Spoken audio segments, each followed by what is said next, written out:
With more than 40 years of service under his belt, Senator Orrin Hatch has been a highly visible figure in the U.S. Senate, but there are parts of his everyday life in D.C. that most of us haven't seen until now. In tonight's exclusive ABC4 News report, Chief Political Correspondent Glenn Mills has a unique look at a day in the life of the senator. That day starts early and often runs late into the night. We recently traveled to Washington, where Senator Hatch gave us access to places that have special meaning to him, where the cameras are rarely rolling. Over the years, we've grown used to seeing Senator Hatch lead a speech from the Senate floor and performing other official duties as he represents our state. But there's a lot more to his daily life in Washington than what we see. And it all starts with an early alarm. Normally I get up around 5 o'clock. And then I try to work out every morning because this is a tough job. And at my age, I want to stay as healthy as I possibly can. After the workout, Hatch heads to Capitol Hill, where he surrounds himself with signs of home.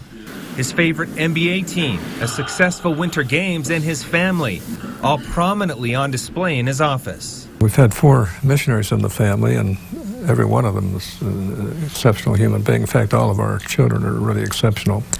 The grandchildren are all good, too. Our sons and daughters have raised good families. In addition to his family, the senator says he's proud to be an example of his faith as he goes throughout the day. That means when it comes time to close the deal, it's not being done at the local tavern. I don't even know what beer tastes like.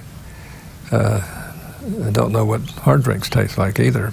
Instead, you'll find the senator trying to sway those final votes in places like his hideaway, a small personal office not far from the Senate chambers in the Capitol, with a prime view of the National Mall. He took over the spot once held by a dear friend. Well, that was Ted Kennedy's hideaway. I negotiated a lot of bills with him in that particular room. And so when he left, I was surprised that I was able to get that because it's one of the premier hideaways in Washington. The senator says it's a special place to solve problems and settle cases. And not far from there sits another room where it happens, the office of the President Pro Tem of the Senate, where Hatch hosts high-profile guests. And I have a big network in this town to help me pass legislation.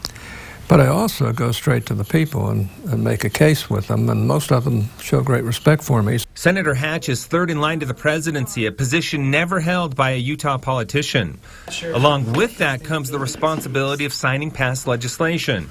When we caught up with him, he was attaching his signature to one of his own bills, the Music Modernization Act. The position also comes along with a security detail watching over him daily. It's not necessarily my choice. They're going to make me have a security detail no matter what I do. Over his 4 decades in office, Senator Hatch has taken countless steps through the Senate building and Capitol, countless rides on the Senate subway, and has made countless and in some cases improbable friendships along the way.